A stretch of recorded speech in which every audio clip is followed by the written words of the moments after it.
Tonight we're very happy to have with us a speaker. Do you want to sit for a moment, Julian? Okay. Who is visiting us, and Dr. Julien Zarifian is Associate Professor in American History at the University of Cergy-Pontoise in France, and he is this year a Fulbright Visiting Scholar at the USC Shoah Foundation for Advanced Genocide Research. His research interests focus on U.S. foreign policies in Eurasia, the role of ethnic groups in U.S. political life, and the importance of memory issues in U.S. political life. So you can see why tonight's topic would be of particular interest to him. And indeed, his main research project at the present time focuses on the issue of the United States and the question of the Armenian Genocide from 1915 to the present. I should mention also that tonight's lecture is sponsored and organized by the NAASR Foundation series on contemporary Armenian issues, as well as the Outreach Lecturing Fund of the Fulbright Scholar Program. So please welcome Dr. Zarifian and say hello to him.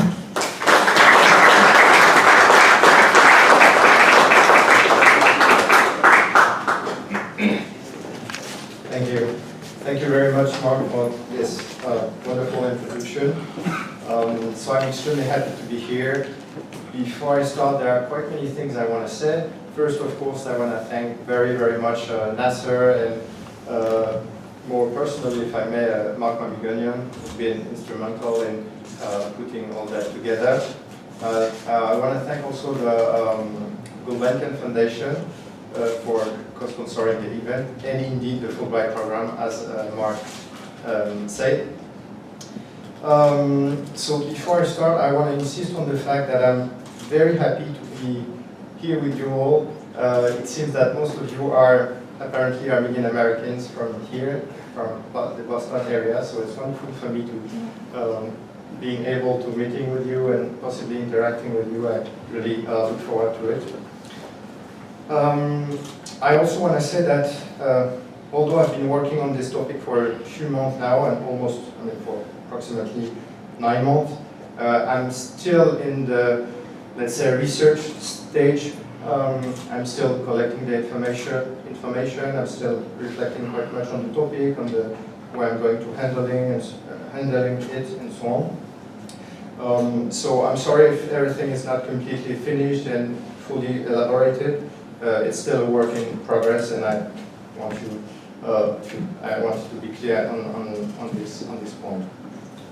So my idea today is mostly to discuss the question of the non-recognition of the Armenian, non-formal, non-full recognition of the Armenian genocide by the US government. So I won't focus so much on the historical part, and it's been done quite well by quite a few scholars, including Peter Palakian, Simon Payaslian, and so on. So I won't focus too much on this part, on the US reactions to the genocide itself. I'm more interested in the, let's say, political processes that led the US not to recognize the Armenian genocide and to maintain the position throughout the years. Okay, so it's mostly what I'm going to discuss tonight. So maybe to begin with, I can tell you a few words about why and how I got to this topic.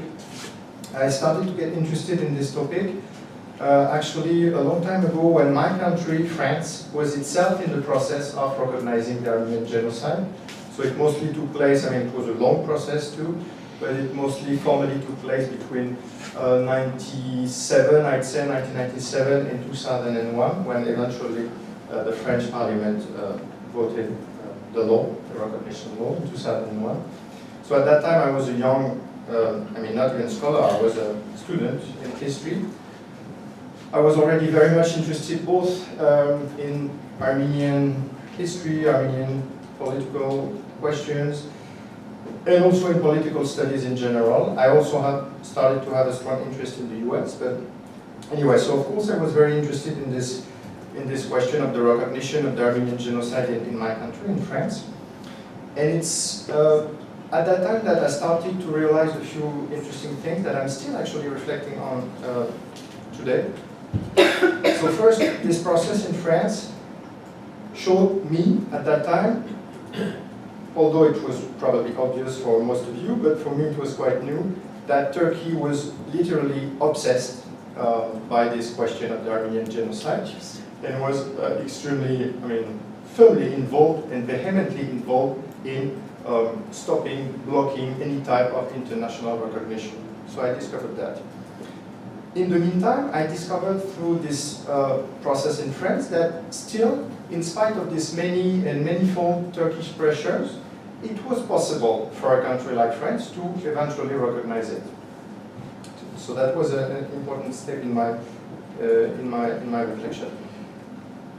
And at the same time, or approximately at the same time, the US was also in the process of possibly passing a law of recognition. Maybe you remember it in 2000, with Dennis Hastert, who was the Speaker of the House at that time, and he eventually did not put the law on the floor in the House. So I realized that in the US, the issue was extremely difficult, extremely sensitive, and apparently more difficult in a way that it was in France. So I started to get interested in this topic through the French angle. Then, of course, as I was interested in what was going on in the US and the question of the recognition in the US, I started to look for books on the topic. And I could not find at that time any. Then, of course, we had a few pieces that were published in the 2000 and the second half of the 2000 in particular, but at that time there was nothing.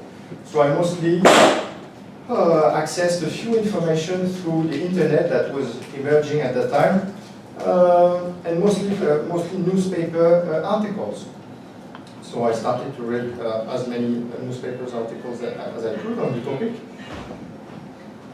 And in most of these articles, I realized that basically the reasons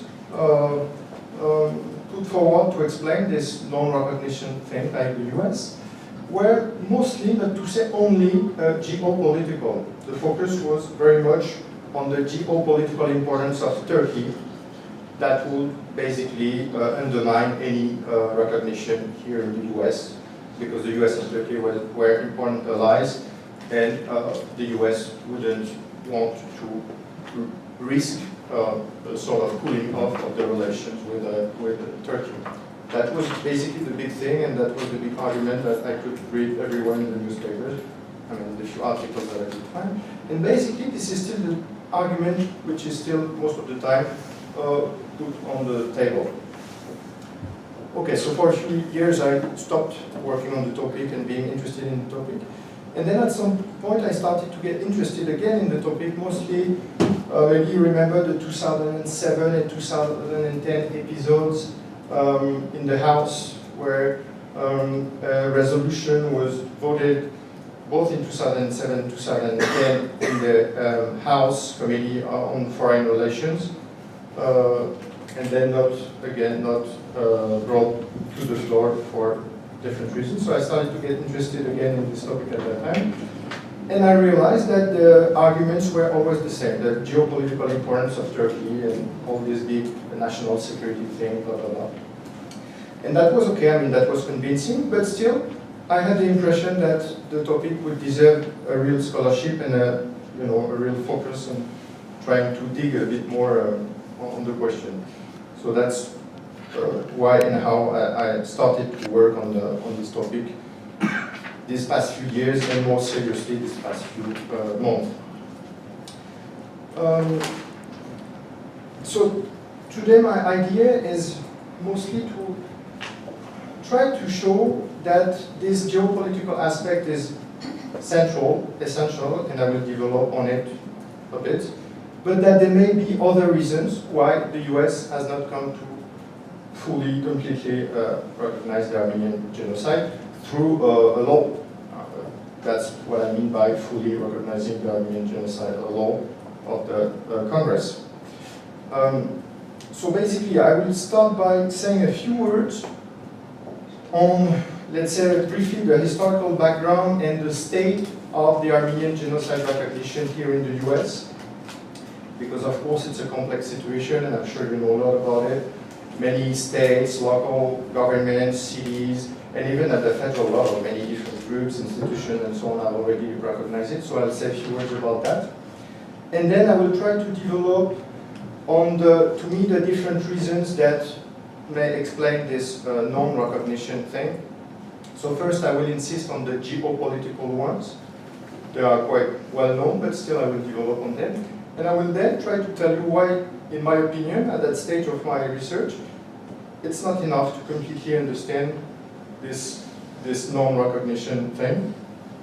So then, after the geopolitical reasons, I will zoom in on Washington, D.C., and I will develop on the political context in D.C.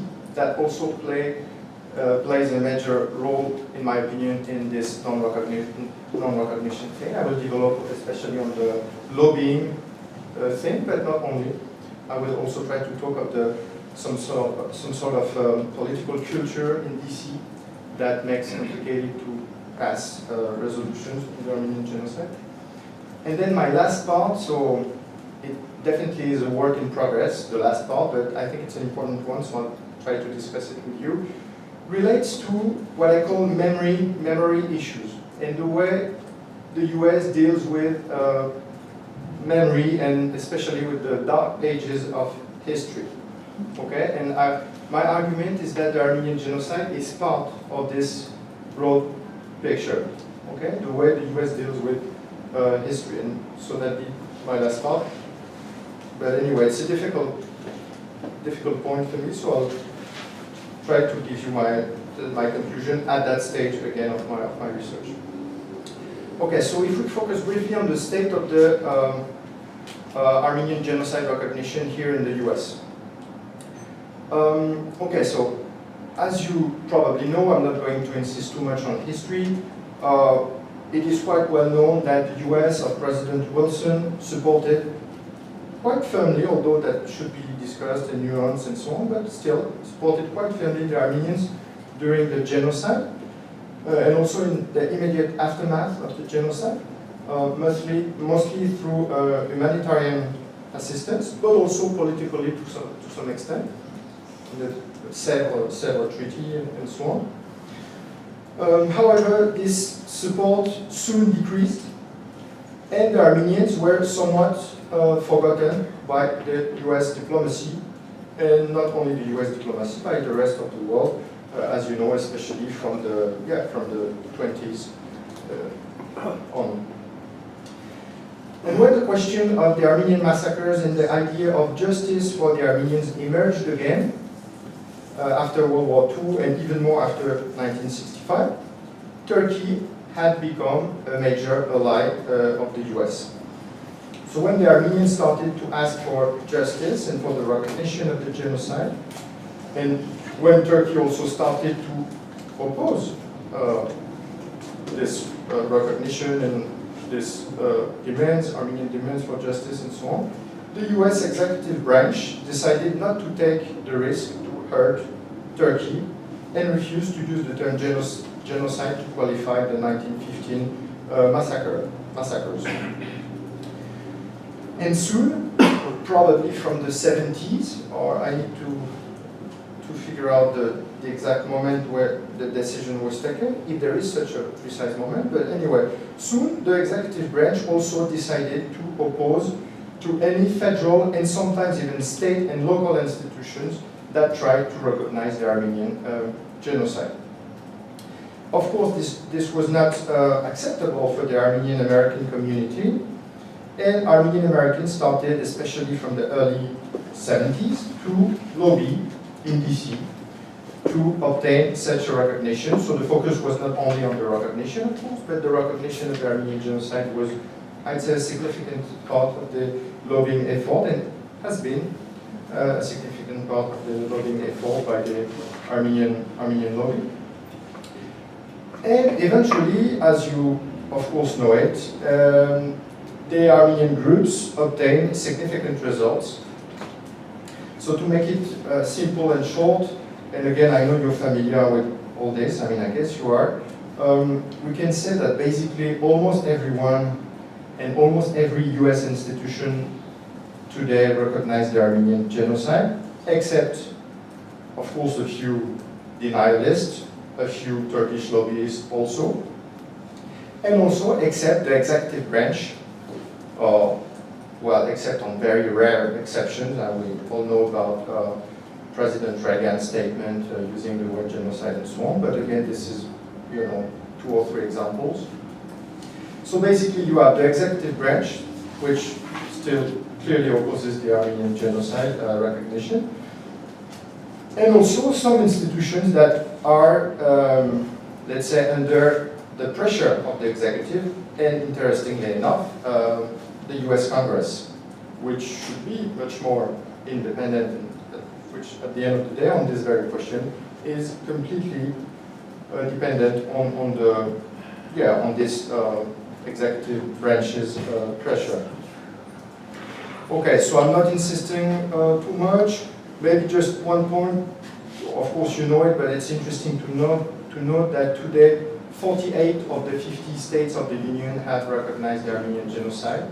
The only 2 remaining states not recognizing it are, interestingly enough, Mississippi and Alabama. That's something actually we could develop on. And when it comes to memory issues, that may be interesting to, I mean, these 2 states were clearly the most conservative ones and the toughest one on the African Americans, or among the toughest ones that on the African Americans during slavery and segregation.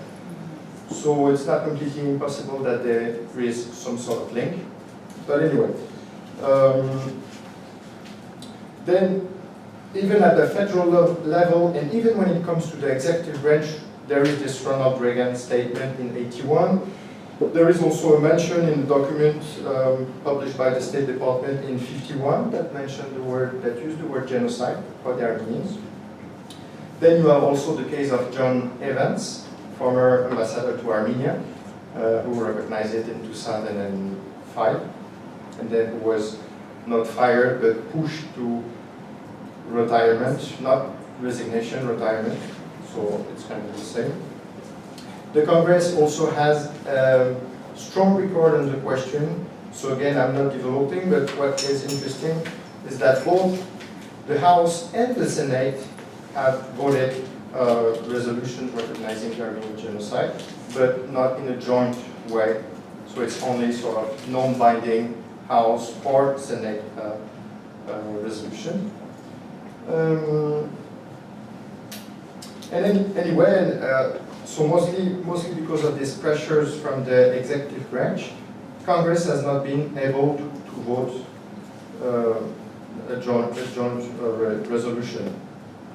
And of course, congressmen and women have tried quite many times since 1975.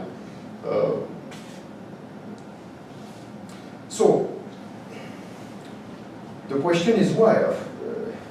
Why the U.S. Congress cannot pass a legislation? And what's interesting here, it's not only, you know, at some point in the 70s, 80s, the U.S. The Congress cannot pass a law. It's that for probably 40 years, maybe 50 or 60, the executive has been extremely consistent.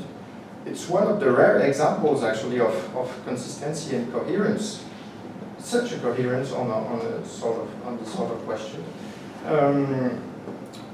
And that's what is interesting. And that's also the limits to me of the big geopolitical thing.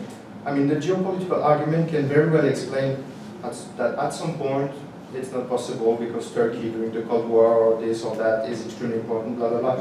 But when you have so many examples for 40, 50 years, that makes the argument, in my opinion, not so strong at the end of the day. I'm not saying that it's not important, it's definitely is significant, but I'm just saying that there may be other reasons that play a role in this process. So let's focus on the geopolitical argument, because it definitely matters. So as I implied or said or implied in my introduction, the first reason that comes to mind to understand this US position in the Armenian Genocide is basically Turkey's geostrategic importance.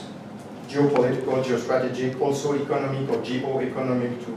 Okay, that's often put in the same box. So it is, of course, it is true that Turkey has been, since the early Cold War, a major geopolitical ally and a very important partner, geo-economic partner, of the US. Of course, integration to NATO in 1951, very important moment for Turkish, let's say, Western relations, and more specifically Turkish-American relations. It is true that the US has used several military bases in Turkey, and today uses mostly the one of Incirlik in the south of Turkey, where indeed several southern US soldiers are based, are stationed, but also where you find US equipment, planes, and also some, I don't know how many, but some nuclear missiles. So that's indeed something. It's also true that intelligence sharing between both countries is said, because it's difficult to study the question, but is supposed to be, or is said to be at a very high level. But I assume it varies depending on the time and so on, but it's said to be important. Okay, so espionage, intelligence sharing, and so on. It's also true that Turkey has historically been one of the only allies of Israel in the region. It's no longer the case, but it's been the case for a few decades. It's also true that Turkey is an oil and gas hub, and that the US and Turkey are trade partners. And not only trade, when it comes to trade exchanges, it's important to insist on the fact that that involves strategic sectors, especially the arm industry. So all these and possibly other arguments, geopolitical arguments, are true, well known. But in my opinion, this big geopolitical and geo-economic argument should be questioned. First, and we should be interested in the narrative behind this argument. Basically, who participated in making, especially in DC, in making Turkey so central into this, let's say, geopolitical chessboard from an American point of view, and so on. So that should be questioned. So the first reason why it should be questioned is that, first, is Turkey today such a close and reliable geopolitical partner as it used to be in the 20th century? The answer is no. Even if it is, or even if it were, is Turkey really so indispensable to the US from a geopolitical point of view? And what about the interdependency? And at the end of the day, which country is more dependent on the other? Other interesting point, and I could say in any case, although Turkey has been threatening very hard the US of retaliation, geopolitical retaliation and so on, if the US recognizes the Armenian Genocide, will it really move into action? I think that's a question we can ask. And we have the French precedent. We know what happened after 2001.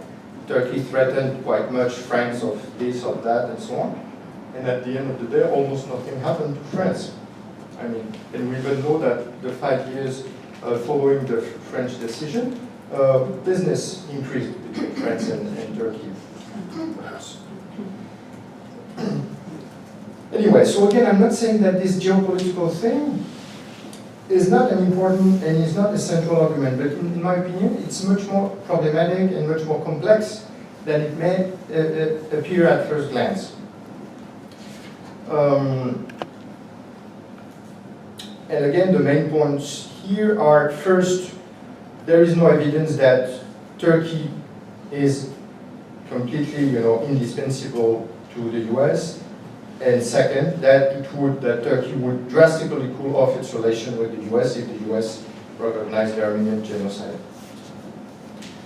So in the end, although that geopolitical argument should definitely be taken into account, per se, as such, it is not enough, in my opinion, to understand the firmness and the consistency of Washington's position on this question throughout the years. So, to get some more elements of answer, I think we first need to zoom in on Washington, D.C. So that will be the third part of my talk. Indeed, if the US does not recognize the Armenian Genocide, it's also, in my opinion, because of a special and complex situation and also a specific political culture in DC, okay, in Washington. So first and foremost, you have, of course, the lobbying aspect, the lobbying factor. It would be long to develop, but the idea is that Turkish lobbying has been extremely effective, has diversified quite much this past few years and even decades.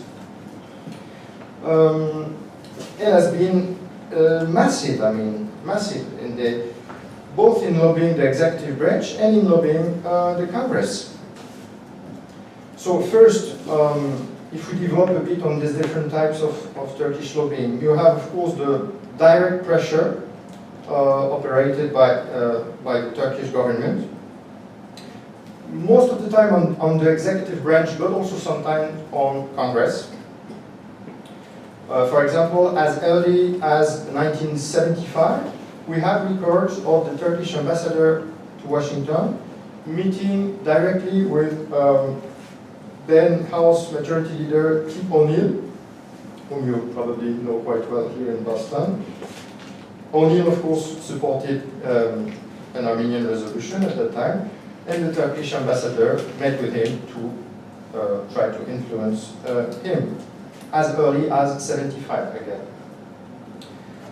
More recently, you also have a few examples of Turkey recalling its ambassador to Washington, to Ankara.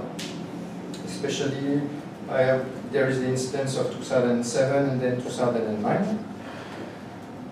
Meanwhile, Turkey has also spent huge amounts of money to influence US elected officials. So we have many different figures and sources and so on, so I'm not going to insist too much on this very topic, but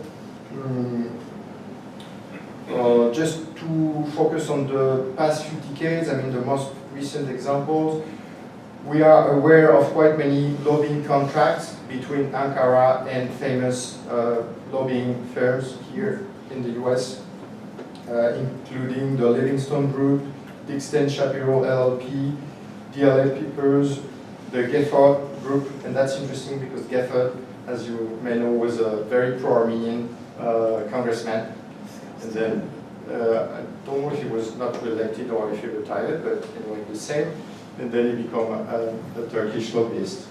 And I don't know if I have the figures, but the contract, the money, the contract is really impressive. I think it's $1 million a year for Geffard firm. Anyway, no, I don't have it here in my notes. At the same time, Turkey has also focused on influencing the media and also university cycles. Again, you're, I guess, familiar with these things, so I'm not insisting. Anyway, so this Turkish lobbying has been quite effective and has definitely permitted Turkey to build a strong relation with people in DC, both in the executive branch and in Congress. This lobbying is also sometimes either backed up or taken over or supported by the lobbying of other people, other groups, other countries sometimes, such as some Jewish organizations, sometimes the State of Israel. We know, for example, that the Israeli embassy was lobbying extremely hard against a resolution supported by Bob Dole in the Senate in 1999-90. So there is even the interesting anecdote that the embassy actually was tougher than Tel Aviv itself. I mean, and at some point Tel Aviv said, stop, it's too much. Because here the embassy in DC was directly pressured by Turkey, by Turkish lobbyists and so on. We have, of course, also the military, but also non-military corporations, which sometimes lobby against Armenian resolutions. And now, and it's a more, let's say, recent change, the Turkish American organizations are also more and more lobbying more and more. And I was in Washington, D.C. a few days ago, and a staffer, Democratic staffer, told me that it was more and more pressing, and there were more and more Turkish Americans going to Capitol Hill and lobbying congressmen.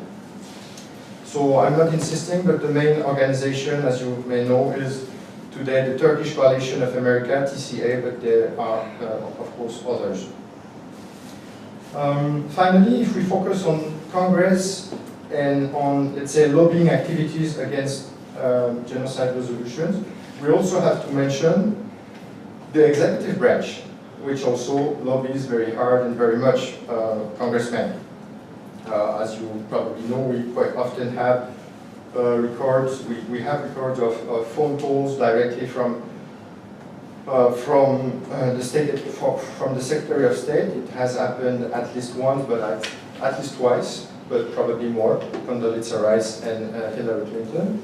And there is also apparently one record of Bill Clinton calling Dennis Hastert into Southern to ask him not to bring the law, the resolution to a vote. So we can talk of lobbying from the executive branch to Congress. Apart from lobbying, if we still focus on DC, there is another interesting reason I would like to insist on. It relates quite much on the State Department, but it may be true also for the Department of Defense and possibly other institutions, but I think it's very true for the State Department. It's what we could call the force of inertia of these big bureaucratic institutions. Among the different characteristics of this force of inertia, that clearly does not help the genocide to be recognized in DC, it seems that there is the fact that a few important people, powerful people in the State Department see this recognition as a source of potential, let's say, complication. Okay? And at the end of the day, they don't care so much about the issue themselves, but they see that it's possibly a complication. And basically, it seems that some of these people just want to avoid, as much as possible, complication. Well, as maybe most of us, actually, in our everyday life, working life, and so on. But anyway, that's definitely a parameter to take into account. And it's been said to me by a few people in Washington. This parameter was put forward by a few people I talked to in DC. So basically, this is this idea of maintaining a sort of status quo, which is definitely easier to deal with and to handle for these people because they know how to deal with. Another aspect which is very difficult to evaluate, to precisely measure, and I'm being very careful with this kind of thing, but still I think it's important to at least talk about it, is the, let's say, negative impression that some officials and some decision makers may have of Armenians. Armenians perceived as troublemakers, self-centered people, obsessed with their own genocide thing, their own history, not so much interested in the national, let's say, interest or blah blah blah. I'm not saying I approve, of course, but that's a perception that may play its role.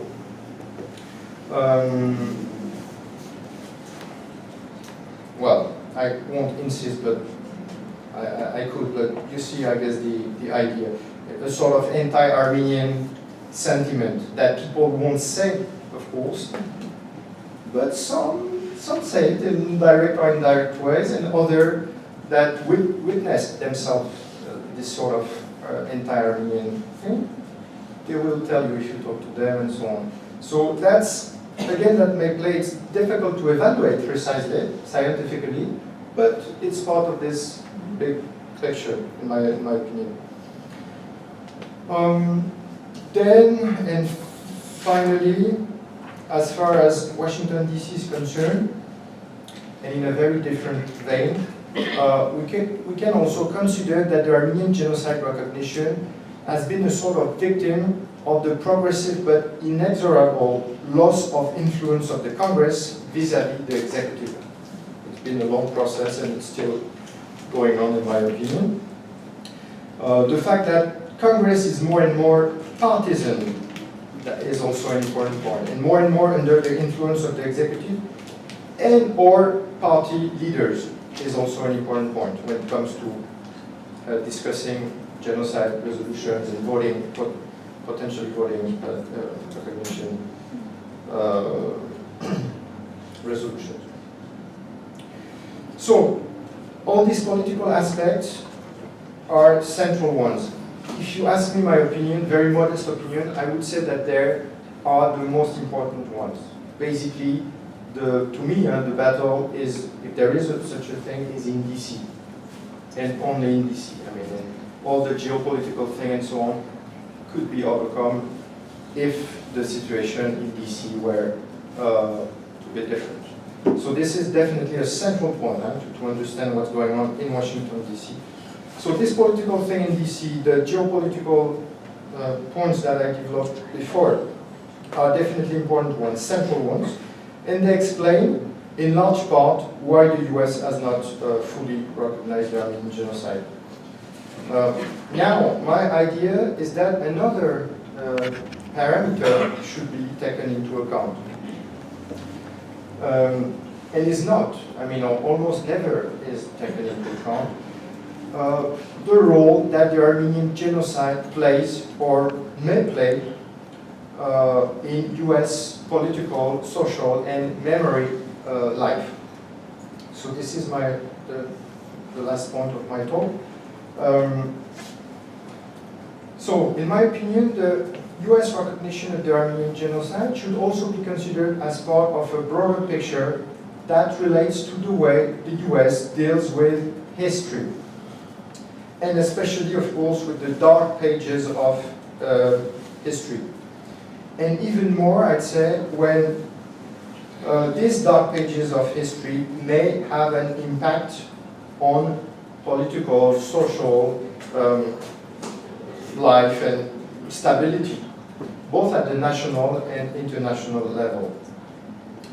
So these aspects are, in my opinion, more central than what we assume at first glance. Although, again, and this is definitely one of the problems that I'm facing, they are difficult to measure. They are difficult to, academically, evaluate. But still, it's not because it's difficult to evaluate them that we should just put them aside or bypass them. I think that'd be a mistake. So, my main idea here is that some people in Washington, D.C. may fear more or less consciously the possible consequences of the recognition of the Armenian genocide by the US. So the starting point of my analysis here insists on the fact that the US has a difficult relationship with its own past. The darkest episodes of US history, namely, of course, the one that concerned American Indians and African Americans, are not really settled, are not really discussed. I mean, they are from time to time and so on, but not in a sort of global comprehensive way. Neither politically, and nor when it comes to memorialization, although you have a few, of course you have a few museums and that kind of stuff, but there is no, I mean, I live in Los Angeles, and the fact that the city was built partially, and for example, Long Beach was built literally on the ashes, if I may use the word, of an Indian tribe is just not known at all. There is nothing that mentioned that, you know, and it could be the case for many, I'm sure, in many other regions of the country and so on. So anyway, this question, whether it is political or about memorialization, is not so much dealt with here in the US. And in these two cases, and possibly in others, for example, I'm thinking of the bombing of Hiroshima and Nagasaki in 1945, you have more and more people, serious people, scholars and so on, who now talk of genocide or genocidal episodes, or, you know, when it comes to Native Americans, and even now Hiroshima and Nagasaki is perceived by some as such. I'm not saying I agree, I'm not a specialist, but it doesn't matter if we agree or not. What's important is that there is this sort of trend. So this is the basis of my reflection. Meanwhile, we also know that the US, and that's a fact, has been extremely reluctant to sign and to ratify, of course, the UN Convention on Genocide of 1948. And the full title of this convention, as you may know, is Convention on the Prevention and Punishment of the Crime of Genocide. And we know, we have records that say that the US, if the US and the British also were very reluctant to sign this convention, if they did not want to sign it initially, it's because they feared that there may be effects on that in their country, I mean, on domestic issues. We have records on that. This point is even more, I'd say, relevant, that we know that Turkey plays also this card too. They say basically, if you recognize the Armenian Genocide, we will recognize the Native American Genocide and so on. I think it was in 1999, the Grand Assembly even threatened to build a monument in Ankara dedicated to the genocide of Native Americans. So Turkey definitely plays this card. In the same vein, we observe that some leaders in the Turkish caucus in DC oppose Armenian genocide resolution, arguing that instead of dealing with the history of others, the US should deal with its own history. And that's not, that may not be untrue. I mean, but that's an argument that is used by some people. I'm here referring to Gregory Meeks, Democratic representative of New York. In 2007, he used this thing, and he mentioned slavery. Basically, he said, before discussing the Armenian genocide thing, we should focus on our own history, and he mentioned slavery.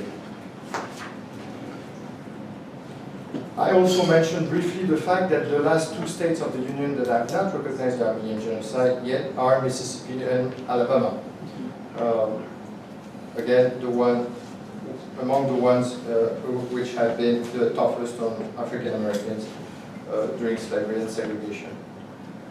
So, from the point of view of some people, some officials in DC, the idea might therefore be that it's not in the interest of the US to create some sort of precedent. It won't be the first one, but still, it'd be another precedent. Because once this type of precedent is settled, it may open the door to other claims. And then basically you don't know what to expect. And we know that the goals of these people, especially in the State Department, is to not to be in such a situation, not to know what to expect. They want to keep control, maximum control on everything, and that's very understandable, right? So basically, recognizing the Armenian genocide may appear as opening a Pandora's box. It won't be the first time, but again, it would be opening again a Pandora's box. Once you open the Pandora's box, you don't know what or who is going to be next.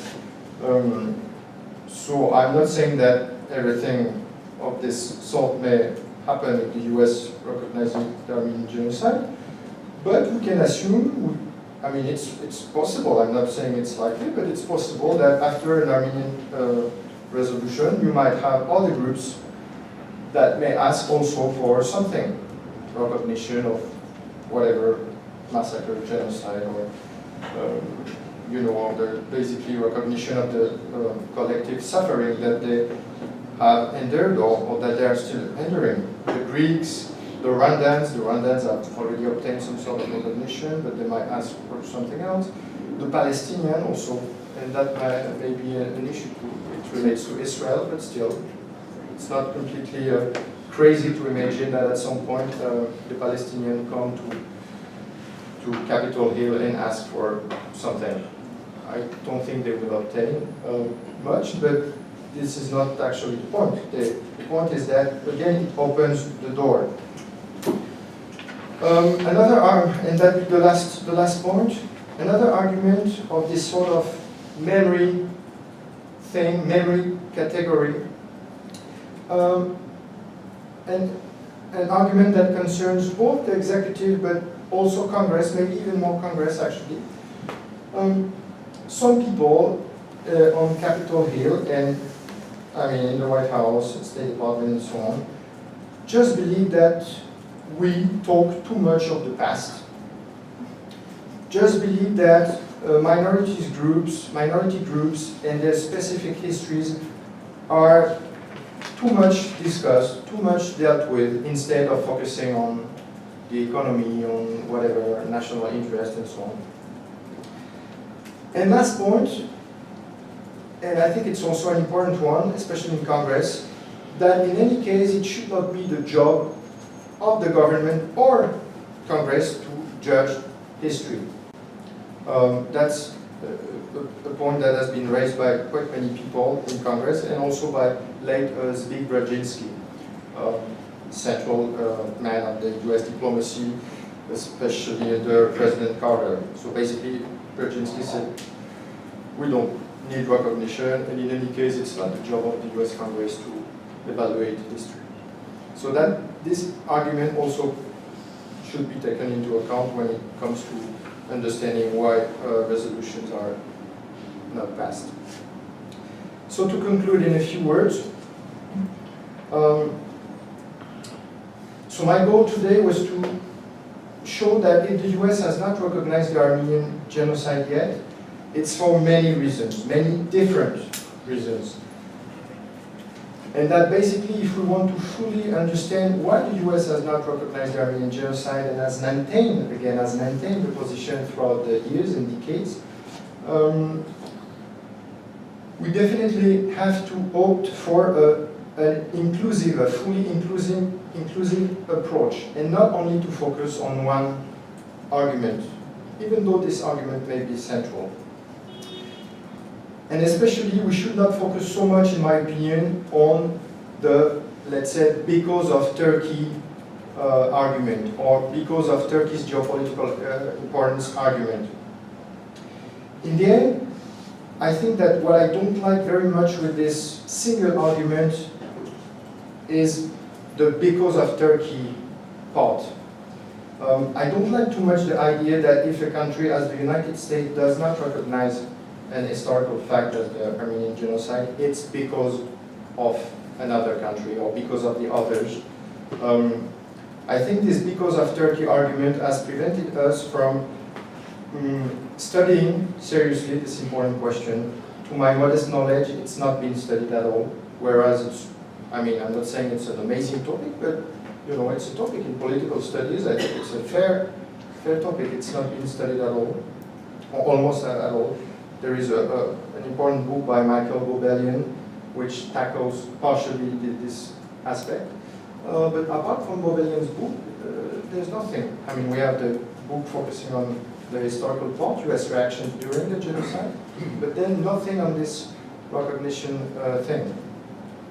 So basically, this because of Turkey argument has prevented us from studying this question. And even today, sometimes when I talk to people about my topic, they say, but why do you study this topic? I mean, we know why the US does not recognize it. I mean, just say, it's Turkey, it's because of Turkey's pressure and so on. Okay, but still we need to study it. I mean, it's been it's been at stake for at least 40 or 50 years, so I think it deserves a bit more attention.